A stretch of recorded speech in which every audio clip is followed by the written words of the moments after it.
Bonjour, vous êtes en train de regarder la première vidéo dans laquelle on va commencer notre travail sur le programme des piles. Je commence comme d'habitude par l'importation des bibliothèques nécessaires, stdio.h, stdlib et stdbool. Dans la vidéo précédente, j'ai parlé des piles. J'ai dit qu'il s'agit d'une structure donnée qu'on peut l'implémenter en utilisant les listes simplement chaînées. En fait, j'ai parlé des éléments qui composent cette structure donnée et j'ai mentionné la structure d'un élément qui se composait d'une donnée et d'un pointeur qui pointe sur l'élément suivant. Et j'ai dit qu'une donnée peut être soit un caractère, soit une valeur entière, une valeur float, chaîne de caractères ou bien une structure aussi. Aujourd'hui, on va voir une donnée sous forme d'un caractère. C'est également l'exemple qu'on a traité dans la vidéo précédente. Lorsqu'on a dépilé le mot Ali. Allez, on commence. Type def, struct, élément. Ça, c'est la structure de l'élément. Char, caractère. Ça, c'est la donnée. Caractère.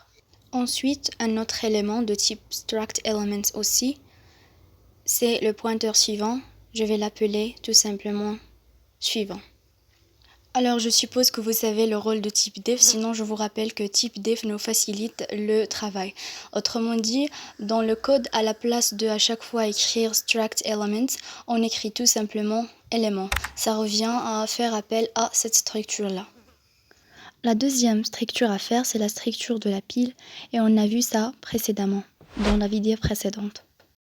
Lorsque j'ai dit que la pile elle est caractérisée par son sommet, ou bien qu'on l'appelle le top de la pile. Alors ici de même, type def, struct, pile. Struct, pile. J'ai dit que la pile elle est caractérisée par son début. Le début il est de type element. Donc element et début, on va ici écrire début en tant que pointeur. Et grâce à type def, je vais appeler cette structure pile. On passe à créer la première fonction dont j'ai parlé précédemment. C'est la fonction de créer élément. C'est une fonction qui prend en paramètre un caractère, puis il crée un élément. Donc son type, ça sera de type element. Il retourne un pointeur vers un élément. Et il prend en paramètre un char. Ça veut dire on va lui donner un caractère et il va nous retourner un élément tout simplement. D'accord? Alors pour qu'il puisse nous retourner cet élément, on doit le déclarer. Déclarer un élément et faire la location dynamique de cet élément. Donc je vais faire E égale à l'aide de ma loc et on crée l'élément. Size of element. Deuxième chose, remplir cet élément. Donc E flèche caractère reçoit quoi? Reçoit C. C, c'est le caractère donné par l'utilisateur qu'on doit mettre dans notre élément. Puis E flèche suivant reçoit nul.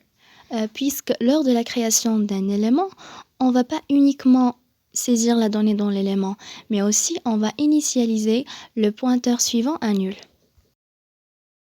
Finalement, return E.